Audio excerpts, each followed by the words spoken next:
vamos a conversar con el rabino Fischler Slagen, con quien ya hemos mantenido varias conversaciones por distintos temas aquí. Quiero recordar que el rabino es académico especializado en el campo de la bioética, es miembro de la Pontificia Academia para la Vida del Vaticano, designado allí por el Papa Francisco, el primer rabino que integra este departamento vaticano tan especial por sus conocimientos, claro, en bioética. Hay una propuesta que está haciendo el rabino sobre la base de sus estudios e investigaciones bíblicas, que está vinculado con este aniversario del atentado a la AMIA. Pero primero lo vamos a saludar. ¿Cómo le va, rabino? Un gusto tenerlo nuevamente aquí en Radio María Argentina TV. Hola, ¿cómo les va? Un saludo a toda la audiencia, buenos días y muchas gracias por comunicarse. Bueno, lo primero, al contrario, gracias. Los agradecidos somos nosotros por la disponibilidad. La primera pregunta va por el lado de pedirle que nos ayude a hacer memoria de lo que fue este tremendo atentado, 85 víctimas fatales, cerca de 300 heridos.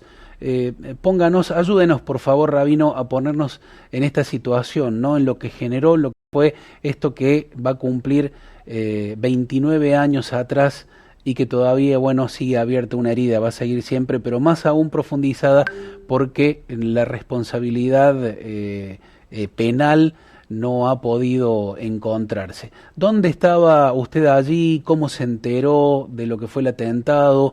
Me imagino que conoció mucha gente que falleció en esta tragedia. Cuéntenos, por favor, acerca de esto. Sí, justamente un 18 de julio de 1994 yo me encontraba trabajando y de repente escuché, yo estaba en Avellaneda, estaba trabajando en Avellaneda y desde allí escuché el temblor. Me sorprendió inmediatamente, empecé a averiguar qué pasaba y bueno, cuando me enteré que había sido un atentado a la AMIA, bueno, inmediatamente fui para allí y me encontré con todo lo que la gente ya sabe, ¿no es cierto? Básicamente, el 18 de julio del 94 fue el atentado terrorista que sufrió la Argentina en suelo argentino, más importante de toda la historia, y hasta ahora, como usted bien dijo, impune, luego de 29 años de infructuosas búsquedas e intentos de hacer justicia.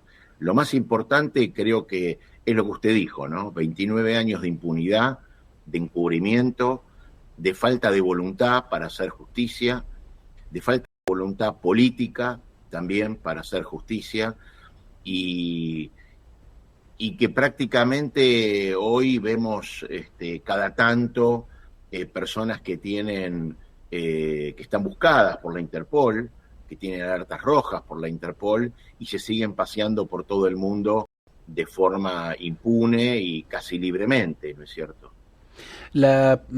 Parte de esta larga investigación, pero muy infructuosa también, ha señalado la responsabilidad de Hezbollah, de algunos de sus integrantes, también de algunos gobiernos. La cuestión es que no se ha podido llevar adelante un juicio.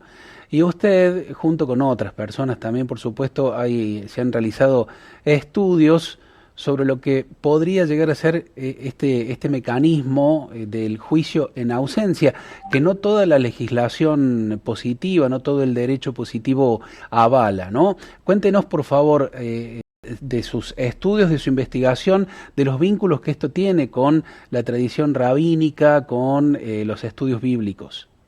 Correcto, correcto. Lo que usted dice es muy correcto. Yo he escrito un paper, es decir, un trabajo académico sobre los juicios en ausencia y los aportes del sistema jurídico bíblico, judío, talmúdico, a lo que llama un instituto jurídico. Si bien en la tradición bíblica para los crímenes o en el foro penal criminal está prohibido por una cuestión bíblica preceptual, por un decreto bíblico preceptual, un juicio penal criminal sin la presencia del acusado, ¿no es cierto? ¿Pero por qué? porque la ley exige que ante la culpabilidad, es decir, ante la sentencia de culpabilidad de ese acusado, la sentencia, la pena sea ejecutada inmediatamente, cosa que no se haría en un juicio de ausencia, y aparte porque en caso de no poder penalizarlo, sería denostar la autoridad del Tribunal de Justicia.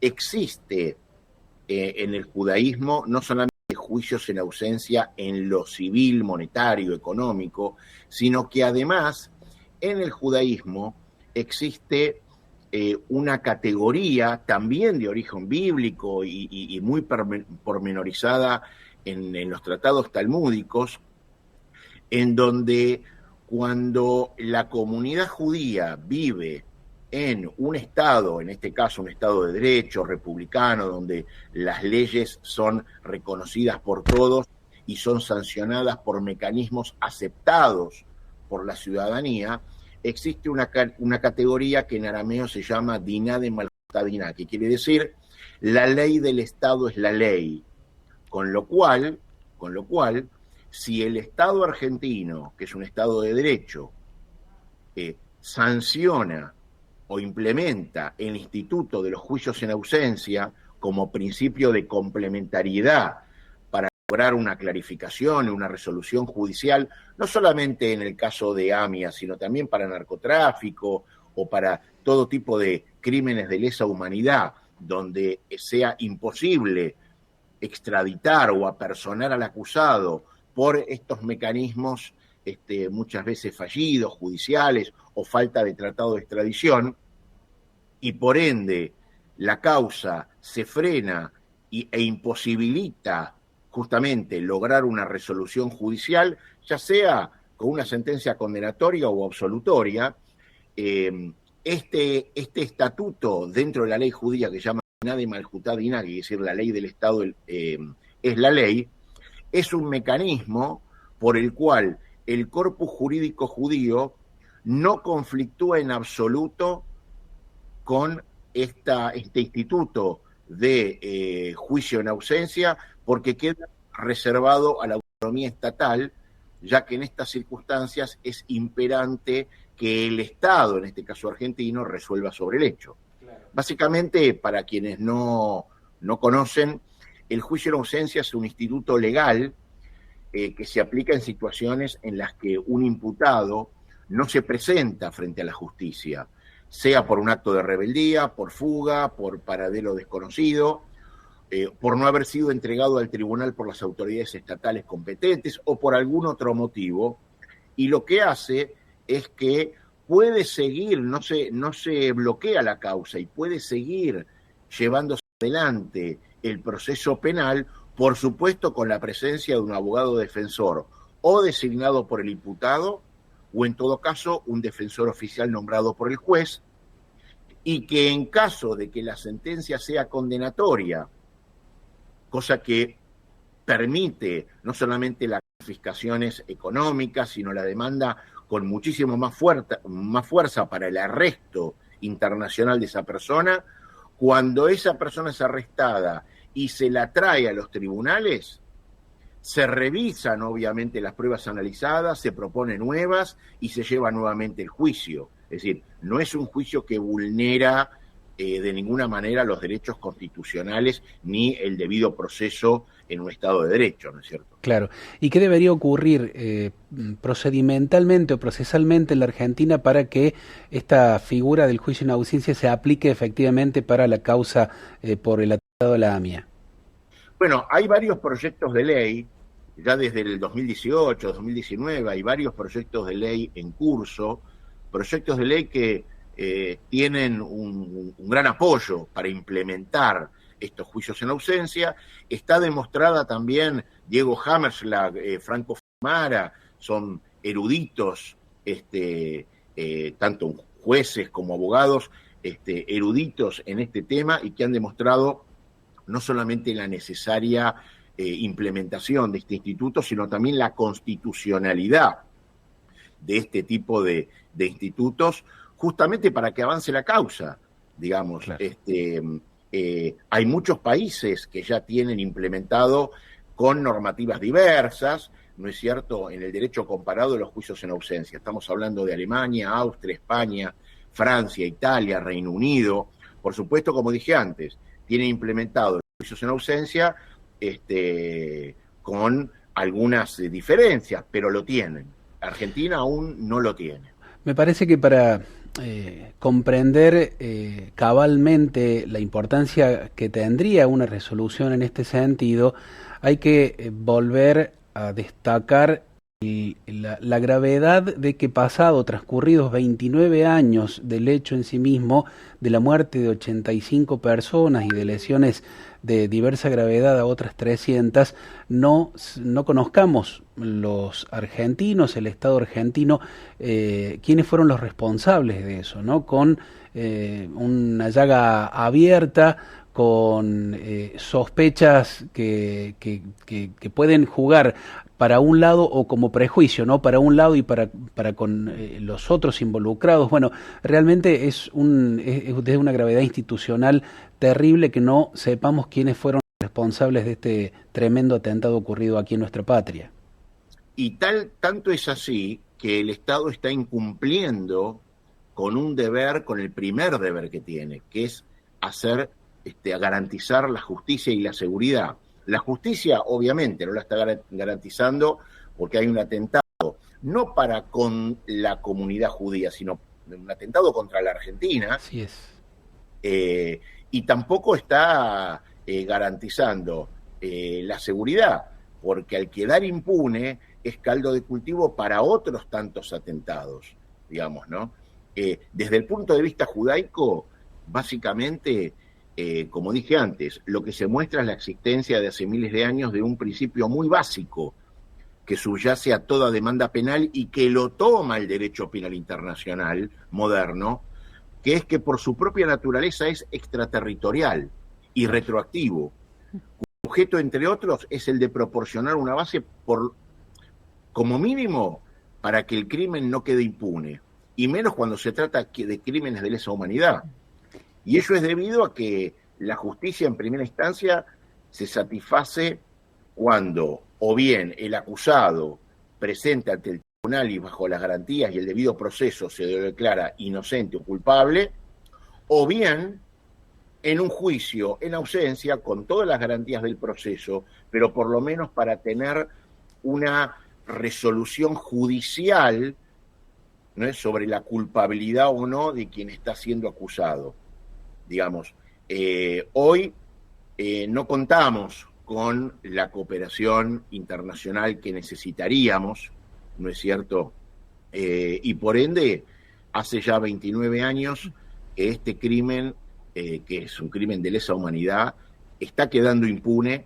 Los acusados están envejeciendo, se pasean libremente por todo el mundo y hay no solamente 85 fallecidos, asesinados en ese atentado y otros tantos heridos, sino un Estado, que es el Estado argentino, que básicamente es quien permite esta impunidad. Y cada vez es más difícil, ¿no? Porque a medida que pasan los años, el proceso se torna mucho más difícil. Uh-huh.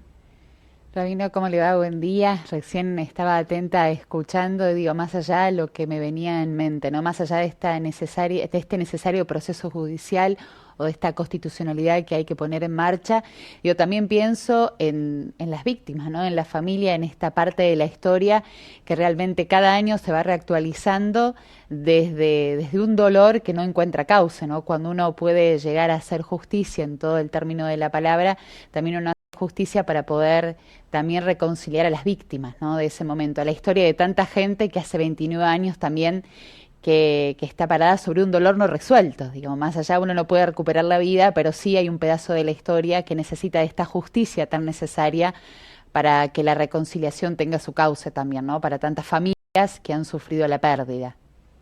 Es que es como usted muy bien dice, una de las funciones de la justicia, de hacer justicia, es, claro, no es de carácter retroactivo, no le va a devolver la vida a nadie y no va a evitar volver atrás, no va a poder volver atrás para que el atentado no ocurra. Pero sí, por lo menos, la justicia tiene ese carácter expiatorio, ese carácter tranquilizador de que quien cometió ese crimen, en este caso de lesa humanidad, se lo culpabilice y se lo condene, ¿no es cierto? Eso, la justicia en ese sentido trae tranquilidad, no solamente a las víctimas, sino también a los familiares de las víctimas, que hace 29 años están tratando de buscar justicia y que no la encuentran.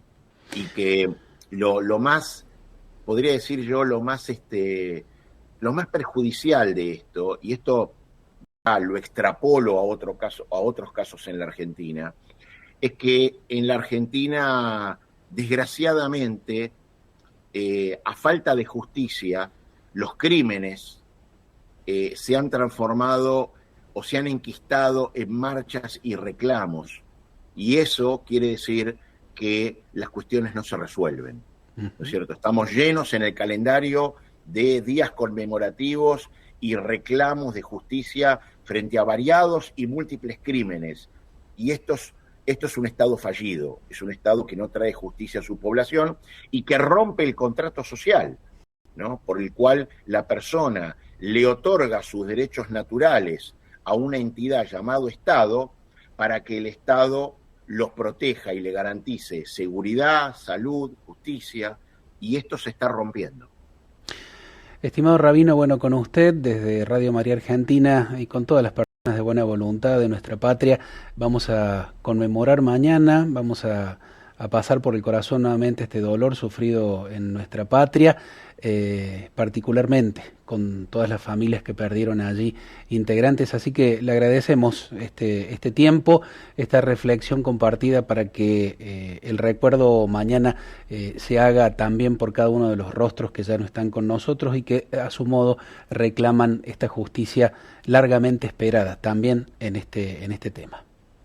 Muchísimas gracias a ustedes, muchísimas gracias por ser parte de este recuerdo, muchísimas gracias por contactarme y esperemos que en algún momento podamos lograr algo de justicia.